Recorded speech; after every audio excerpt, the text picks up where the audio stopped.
بسم اللہ الرحمن الرحیم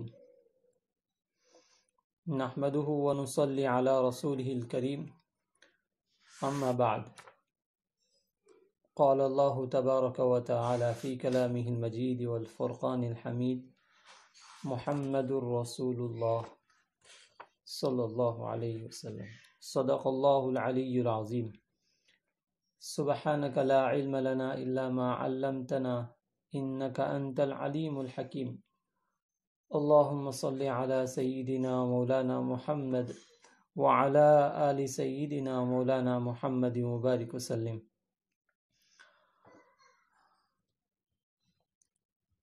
اللہ رب العزت کے احسان اور اس کے فضل و کرم سے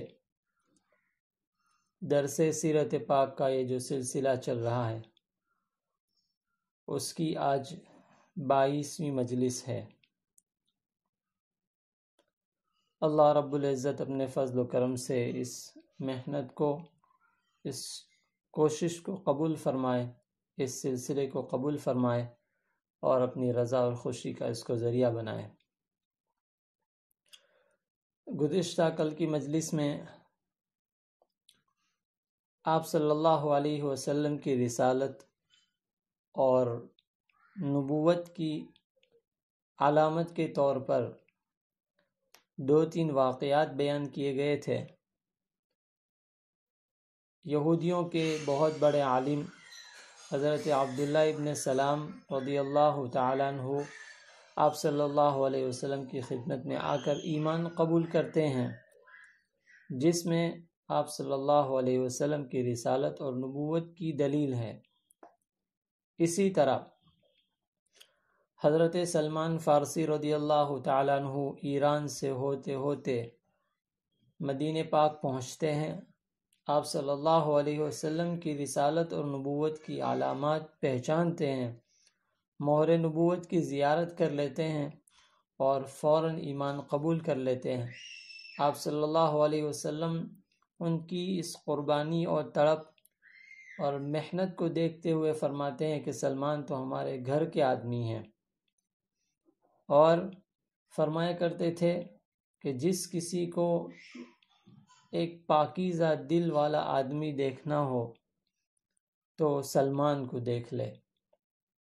تو اس واقعے میں بھی چونکہ آپ صلی اللہ علیہ وسلم کی رسالت اور نبوت کی علامت ہے، اس وجہ سے سیرت لکھنے والوں نے ان واقعات کو خصوصی طور پر ذکر فرمایا ہے۔ اس کے بعد بتلایا گیا تھا کہ مسلمانوں کے لیے میٹھے پانی کی ضرورت تھی۔ ایک کنواں یہودی کے قبضے میں تھا، اس کی ملکیت میں تھا۔ حضرت عثمان غنی رضی اللہ تعالیٰ عنہ نے تقریباً 1,00,000 درہم میں اس کو خرید کر مسلمانوں کے لیے وقف کر دیا۔ تو یہ واقعات، اس میں مسلمانوں کے لیے اخلاقی تعلیم دی گئی تھی۔ آج ہم بات کریں گے نظام مواخات، میثاق مدینہ اور اذان کی مشروعیت سے متعلق۔ آپ صلی اللہ علیہ وسلم ہجرت کر کے جب مدینہ پاک تشریف لائے تو آپ صلی اللہ علیہ وسلم کے سامنے ایک طرف مکۃ المکرمہ سے ہجرت کر کے تشریف لانے والے مہاجر صحابہ تھے، ان کے معاش کی فکر تھی، دوسری طرف مدینہ کے انصار صحابہ تھے، اسی طرح یہود کے بڑے بڑے قبائل بھی تھے۔ آپ صلی اللہ علیہ وسلم کی یہ کوشش تھی کہ مکۃ المکرمہ سے جو صحابہ ہجرت کر کے مدینہ پاک آئے ہیں، جن کو مہاجرین کہا جاتا ہے، ان میں اور مدینہ کے انصار صحابہ میں ایسا گہرا تعلق ہو جائے کہ دونوں کے اندر سے اجنبیت ختم ہو جائے۔ مہاجر صحابہ کے ذہنوں میں یہ نہ رہے کہ ہم ہجرت کر کے آئے ہیں، اور انصار صحابہ کے ذہنوں میں یہ نہ رہے کہ ہم انصار ہیں اور یہ تو ہجرت کر کے دوسری جگہ سے ہمارے یہاں رہنے آئے ہیں۔ یہ ساری چیزیں، سارے خیالات صحابہ کرام کے دل و دماغ سے نکل جائے اور آپس میں متحد ہو جائے، ایک ہو جائے۔ تو اس کی کوشش آپ صلی اللہ علیہ وسلم کر رہے ہیں۔ چنانچہ آپ صلی اللہ علیہ وسلم نے صحابہ کرام کو جمع کیا اور انصار سے خصوصی طور پر کہا کہ اپنے مہاجر بھائی کو اپنے مکان میں رکھو، دونوں ساتھ کماؤ، اور جب یہ مہاجر صحابہ خود کماتے ہو جائیں گے، اپنا انتظام کر لیں گے، تب الگ ہو جائیں گے۔ اور آپ صلی اللہ علیہ وسلم نے اس سلسلے میں صحابہ کرام کے مزاج کی بہت رعایت کی۔ ایک مہاجر صحابی جو ہجرت کر کے آئے ہیں، اگر مکے میں ان کی حیثیت غریب کی تھی، یعنی بالکل معمولی قسم کی زندگی گزارتے تھے، تو انصار صحابی میں سے ایسے ہی کے ساتھ ان کو جوڑا جو ان کی لیول کی زندگی گزار رہے تھے۔ اگر کوئی درمیانی طبقے کے تھے تو ان کو انصار صحابہ میں سے ایسے ہی کے ساتھ جوڑا جو درمیانی طرح کی زندگی گزار رہے تھے۔ اور اگر کوئی بہت مالدار تھا، جیسے حضرت صہیب رومی رضی اللہ عنہ اپنی بڑی تجارت اور مال و دولت چھوڑ کر آئے تھے، حضرت عبد الرحمن ابن عوف رضی اللہ عنہ بڑے مالدار صحابی تھے، تو ان کو مدینے کے ایسے ہی مالدار صحابی کے ساتھ جوڑا۔ اب دیکھنے کی بات یہ ہے کہ انصار صحابہ کا کیا رویہ رہا اور مہاجرین کا کیا رویہ رہا۔ تو اس سلسلے میں جب ہم صحابہ کرام کے حالات پڑھتے ہیں، دیکھتے ہیں، تو عجیب رشک آتا ہے کہ کیا ان کی زندگیاں تھیں اور ان کے دل کتنے پاک صاف تھے کہ اللہ کے رسول صلی اللہ علیہ وسلم کا ایک حکم ہوا اور انہوں نے اپنی ساری دولت، ساری جائیداد، مال دولت، سب کچھ مہاجر صحابہ کے سامنے نچھاور کر دیا۔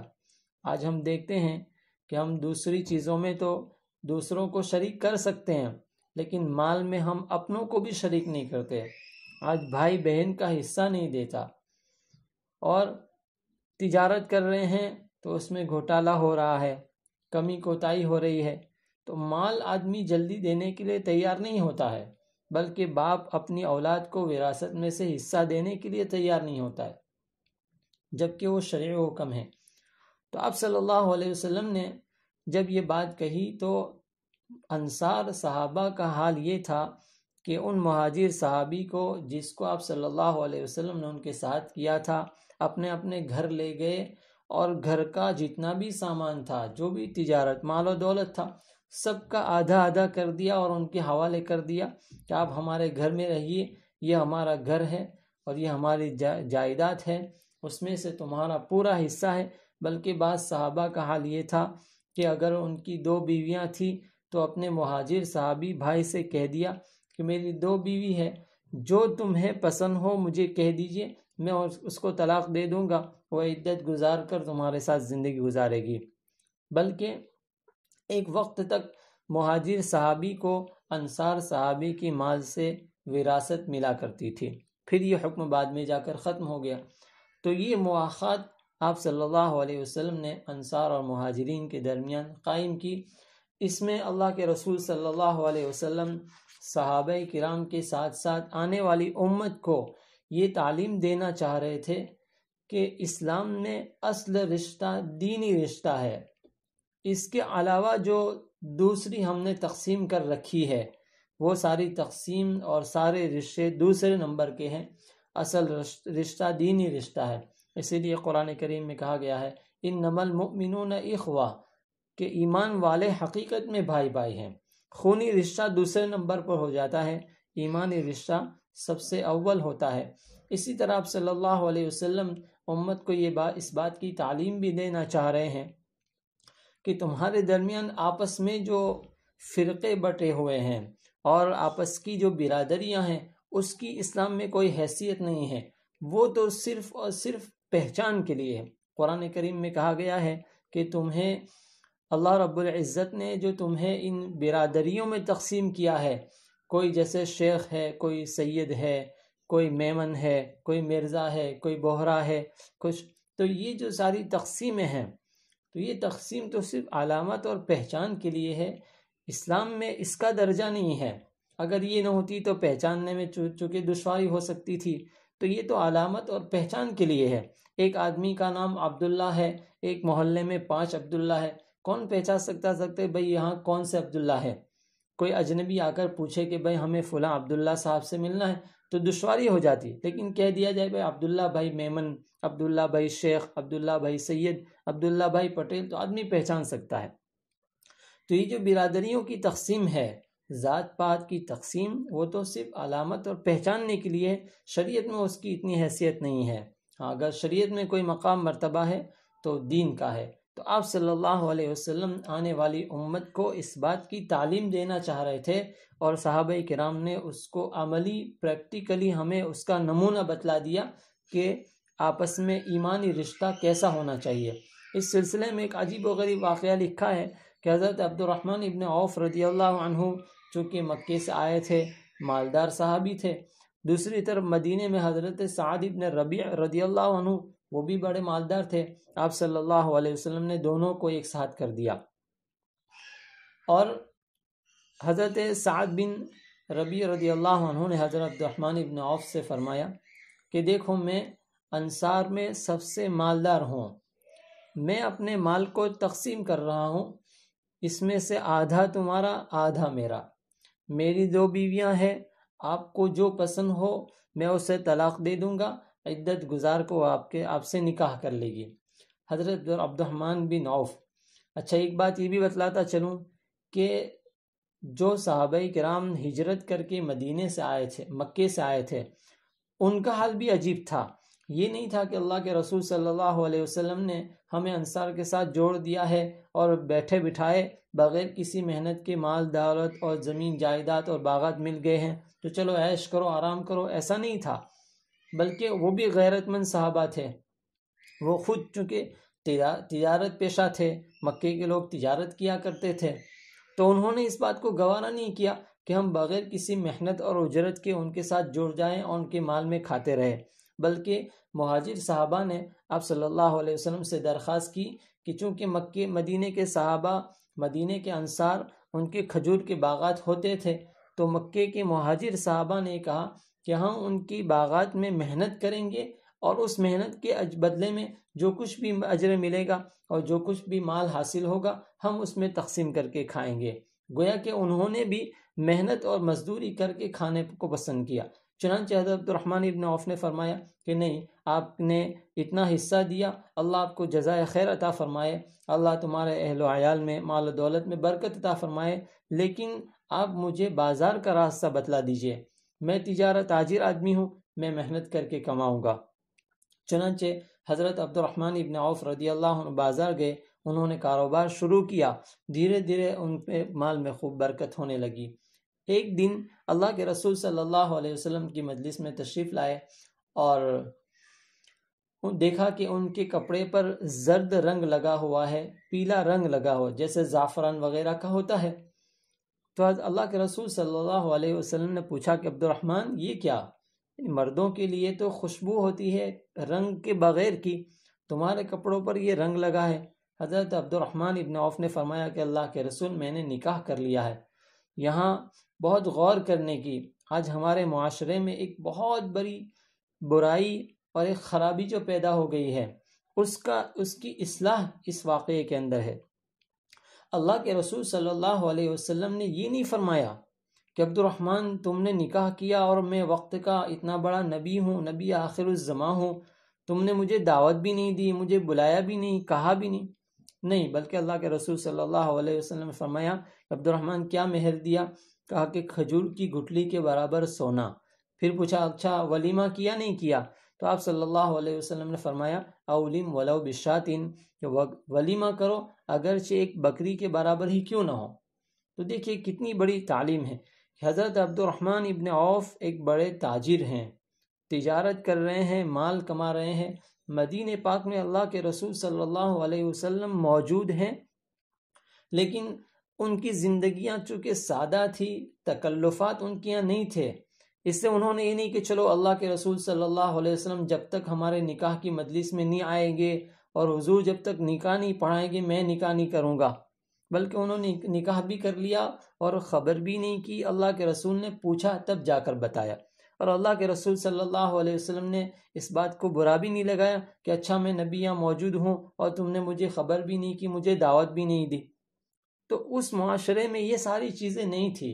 ہمارے معاشرے میں یہ ساری خرابیاں آ چکی ہے، جب تک فلاں نہیں آئے گی نکاح نہیں ہوگا، جب تک فلاں حضرت نہیں آئے گے نکاح نہیں پڑھائیں گے، حضرت فلاں ہی ہوگے تبھی میں نکاح کروں گا، اور اگر کسی کو دعوت نہیں دی جاتی ہے تو رشتہ دار زندگی بھر کا تعلق ختم کر لیتے ہیں کہ اچھا اس نے مجھے اپنے فلاں بیٹے کے نکاح میں، بیٹی کے نکاح میں نہیں بلایا، ایسا ہوا یوں ہو۔ تو یہ ساری خرابیاں اور تکلفات ہمارے معاشرے میں آ چکی ہے، جس کی وجہ سے ہمارا معاشرہ خرابیوں کے اندر اور بدعات اور رسومات اور فضول خرچی کے اندر مبتلا ہو گیا ہے، جبکہ صحابہ کرام اور آپ صلی اللہ علیہ وسلم کی زندگیاں بالکل سادہ اور تکلف سے پاک ہوا کرتی تھی۔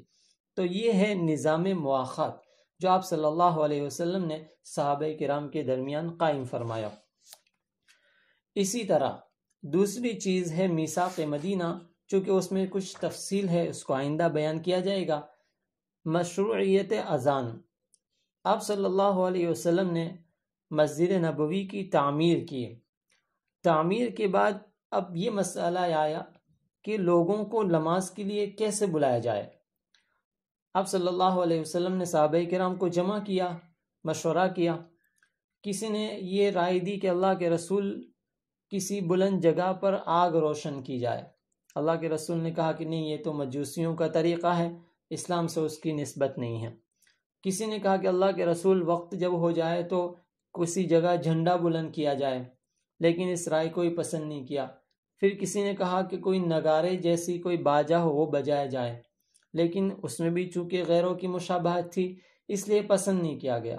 حضرت عمر فاروق رضی اللہ عنہ نے فرمایا کہ اللہ کے رسول جب نماز کا وقت ہو تو ایک آدمی کو بھیجا جائے، وہ محلے میں گھوم کر یہ آواز لگائے الصلاۃ جامعۃ، کہ لوگوں نماز کا وقت ہو گیا ہے، آ جاؤ۔ اس رائے کو پسند کیا گیا، لیکن ابھی کچھ طے نہیں ہوا، اس پر عمل نہیں ہوا، پھر یہ مشورہ ختم ہوا۔ دوسرے دن اور یہ بات ہوئی کہ اس سلسلے میں اور غور کیا جائے گا۔ اب اللہ کا کرنا ایسا ہوا کہ ایک صحابی حضرت عبداللہ ابن زید رضی اللہ عنہ، انہوں نے رات میں ایک خواب دیکھا۔ ایک فرشتہ انسان کی شکل میں آیا اور اس کے پاس ایک باجا تھا۔ حضرت عبداللہ ابن زید خواب میں اس سے پوچھ رہے ہیں کہ بھائی تم یہ باجا بیچو گے؟ تو اس آدمی نے پوچھا کہ تمہیں اس کی کیا ضرورت ہے؟ تو حضرت عبداللہ ابن زید نے کہا کہ ہمارے یہاں مشورہ ہو رہا ہے تو نماز کے لیے ہم اس کے ذریعے لوگوں کو بلانا چاہتے ہیں۔ تو فرشتہ جو انسان کی شکل میں تھا اس نے کہا کہ میں تم کو اس سے اچھی چیز نہ بتلاؤں؟ کہا کہ ضرور بتلائیے۔ تو فرشتے نے خواب میں حضرت عبداللہ ابن زید رضی اللہ عنہ کو اذان کے کلمات سکھائے کہ جب وقت ہو تو تم یہ کلمات کہا کرو۔